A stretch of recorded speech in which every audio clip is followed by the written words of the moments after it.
a look, it's in a book, a reading rainbow, a reading rainbow, a reading rainbow. Welcome to another episode of J Inclusive. Please share, like, comment, subscribe, and set your notifications on so you are alerted every time I upload. BigBootyRudy posted this message on Twitter stating, "I don't know who needed to hear this, but no fats and no Fems is the greatest lie ever told in gay history. Both are very popular." Oh, hell no! His post is funny because how many fat men have we seen him collab with? How many openly feminine men? And I say openly because a lot of these adult creators cosplay as masculine on film, but in real life, Two snaps up in a circle. but how many openly feminine men have we seen him collaborate with? In his videos, I've never seen a top wearing a bra, panties, and stockings. That's typically his uniform. And as we know, a lot of feminine men want the community to be more open to dating them, but they themselves don't want to date feminine men. But that's a conversation for another day. Studies consistently show that feminine gay men, on average, are considered less desirable as romantic partners within the gay community compared to more masculine-presenting gay men. Did we forget fashion designer 11, who was receiving backlash from the straight and gay community for wearing a skirt? So it's only been about 4 days wearing a skirt. And off the bat, the main questions is, are you gay? What's going on? Why are you doing that? I'm be honest with y'all. It started out about promotion for the skirts. Now it's about swag. I ain't encouraging nobody to do it because great swag come at a price. But if you're willing to pay it, it's going to pay off. Did we forget how many gay men were criticizing other gay men for putting on dresses and going to the red dress run? If you don't know what the red dress run is, a lot of y'all just want to go because y'all want to put on the dresses. A lot of y'all just want to go so y'all can put on the dresses. Y'all been itching to put y'all balls in the red dresses. Research dating back to the 90s indicates that gay men, on average, are more likely to prefer masculine partners over feminine ones. This preference is also observed in studies that analyze personal ads and online dating profiles. A 2009 study found that gay men generally prefer more facially masculine men. A 2017 survey published by Attitude magazine found that gay men with feminine qualities were considered unappealing by almost 3/4 of respondents. More specifically, the results found that 71% of the 5,000 respondents said they were turned off by potential partners with typically feminine attributes. The survey also asked, have you ever thought that effeminate gay men give the gay community a bad image or reputation? The results for that question ended up as 41% in the yes column. Unpopular opinion, but if gay boys wasn't so anti-feminine, I would say, I don't know if that's the correct terminology, more of us would be in long-term committed relationships. And I'm talking about myself because in the gay community, within the gay community, 9 times out of 10, that feminine gay boy is more equipped to be in a relationship than that normal just butch queen, right? And I say that meaning like 9 times out of 10, the feminine boy got his own. He communicates effectively and consistently. He got his job, he got his house, he got his car. And the only reason that he's not in a committed relationship is because a lot of gay boys don't like feminine gay boys, including me. Because I dated a feminine gay boy one time, and he was equipped to be in a relationship, but I was battling my own shit. And I was like, you know what? I don't know. I just think he's too feminine for me because in my head, I always had this thing where I want my to be less feminine than me, right? And that's okay. There's nothing wrong with liking masculinity, but I think that we need to dive on in to giving the femboys a chance, especially if you want to be in long-term committed relationships, because the normal bitch queens that's not as feminine, them just be not it. They don't be it at all. No shade.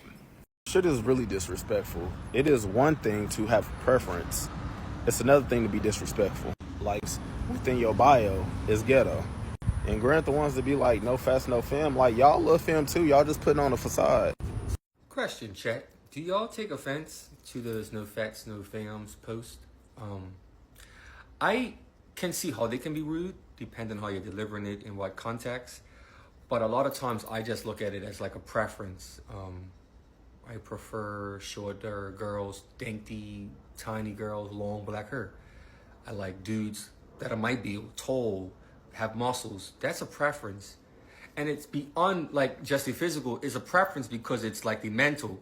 I like people that are in the gym and like-minded because then you live like me. You go to the gym, you eat good. It's beyond just the physical. And the fact that people have to break it down to make you feel good because of your insecurity, it's crazy to me. It's a preference. You like what you like. Ain't nobody dragging you through the mud. If you want to chase chubby chasers or whatever the hell you're into, that's your preference. Get the mind. When we talk about no fats, in a 2024 survey where gay men were asked which degree of muscularity they found most attractive, 46% of them rated the muscular physique as the most attractive, 30% preferred the athletic physique, and 22% preferred the bodybuilder physique. The participants were then asked what body fat percentage they found most attractive. 65% chose the leanest physique, which is somewhere between 8 to 10% body fat. 34% chose the body with a flat stomach, somewhere around 14 to 17% body fat. Only one person preferred a higher body fat percentage than that. Where do you think the gay term bear comes from? It was created to celebrate diverse body types, particularly larger men, as a counter movement to the thin beauty standards prevalent in urban gay culture in the 1970s and 1980s.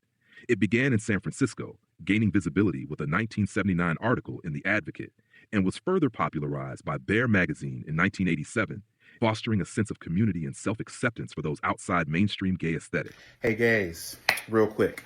So, can we talk about how fat tops are now being glorified all over the gay community for having dad bods? But can we also talk about the fact that fat bottoms are now even more shunned than we once were? Like... It's the strangest thing to me. Like, y'all prefer these little Twinkie bottoms out here, but fat bottoms can take it way better than these little skinny twink bottoms. Like, can someone please explain to me what it is about fat bottoms that y'all just don't like? Do y'all think we stink? Do y'all think that we're not able to physically, like, keep up with you in the bedroom? Why y'all don't like fat bottoms? So apparently there was a video. It was a video about this gay dude, right? You know, I talk about gay people. And he was, I think, on his weight loss journey. He was like a bigger dude. And he's saying that he cannot be with someone who's fat, who just wants to be fat. He wants to be with somebody who's lost weight or who's actively losing weight, who's also a bigger dude, right? So he won't go back into his old way. And basically a lot of people came for him. And then there was other people that was defending him, usually how things work out on social media.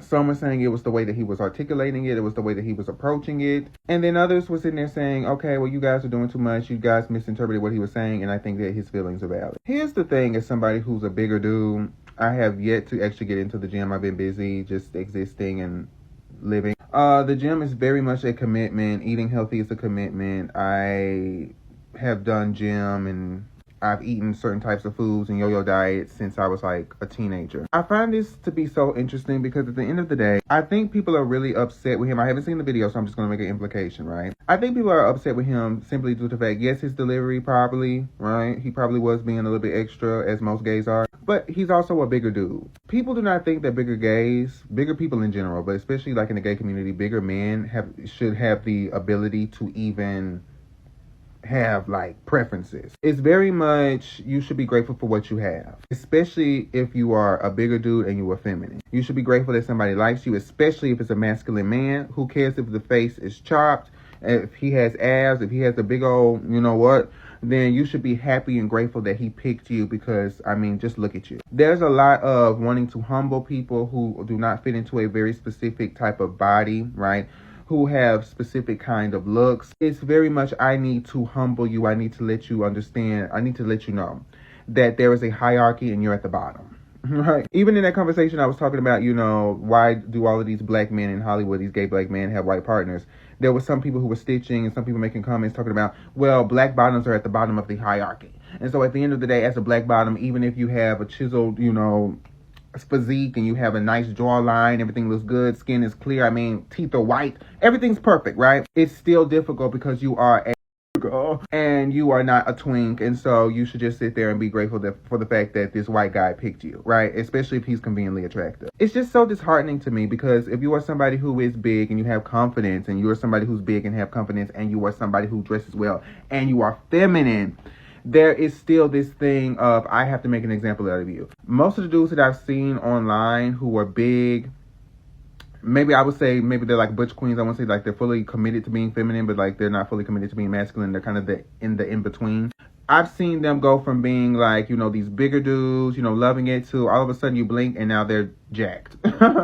Now they're jacked. Suddenly they're not body positive. Nobody really sticks with the body positive, because at the root of it, the reason why I would never get pretty punishment. I'm so sorry. Not saying that conveniently attractive people deserve to be treated and beaten, and no, I'm not saying that, right? But I would never care about the implications or the narrative that because you are conveniently attractive, you go through way worse things than somebody who isn't conveniently attractive. Because at the end of the day, even the people who are pioneers for being, you know, body positive, even the ones who are confident, even the ones who are bigger and saying, I don't, you know, even the ones who are bigger and masculine, because masculinity is part of the hierarchy, and masculinity is above femininity, even within the queer community, right? I would say even more so in the queer community, because we are men. Even with all that, right, you know, being a bigger dude, a lot of them will succumb to the standards that is constantly being pushed upon them. A lot of people have been conditioned to think that certain bodies look a certain way. A lot of people will sit there and want to be accepted. Long story somewhat short, nobody likes to live as a protest, right? Nobody wants to feel like their existence is a continuous protest, right? Feeling like they have to be somebody, feeling like they have to represent XYZ. Some people just want to fit in. Some people just want to fit in. And I don't know about this dude, and I don't know about the bigger dude. Again, I haven't seen the video. I don't know the full context. But I just think it's really funny to me how people go around and get so upset, right, when somebody who's bigger says, I want to date somebody who's also like me or doing that, because it's like, you guys can do it. No facts, no facts, right? But when somebody decides to sit there and do it and they're big, it's like, no. The hunchback of Notre Dame does not get to sit there and tell Esmeralda that she's not his type. So to say that no fats, no femmes is a lie is wild. This person challenged his viewpoint by stating, I agree to disagree. There are sex parties that posted no fats, no femmes, and they measure your waist before entering. I left with a guy that they chopped because his waist was a 42. He was totally embarrassed, to which BigBootyRudy came back with, and I'm sure that party was real bottom heavy. The fit ones usually are. Literally proving her point, which is interesting because again, he is a bottom who does not collab with fat or femme men. The other guy who backed up his stance doesn't even feature fat or feminine men on his party flyers, but he's co-signing it and stating that the problem is their self-esteem. Well, where do you think they got that self-esteem from? I'll let you do the math. How many people viewed Zach Campbell as undesirable prior to him losing weight? And for some, they still don't find him attractive because he either didn't lose enough weight or since he's still feminine, they will pass. Your lived experiences do not speak for community as a whole or even society. Studies show society still looks down upon overweight people and femininity, which trickles right on down to the gay community. You don't even practice what you're preaching in the content that you produce. When the only feminine person in your videos wearing a bra and panties is you. Miss when I was running this blog. The age of the AOL chat rooms, a time where content creators use social media to promote their projects. Because some of y'all try so hard to sound woke, when in reality, you're walking around delusional off Benadryl and need a nap.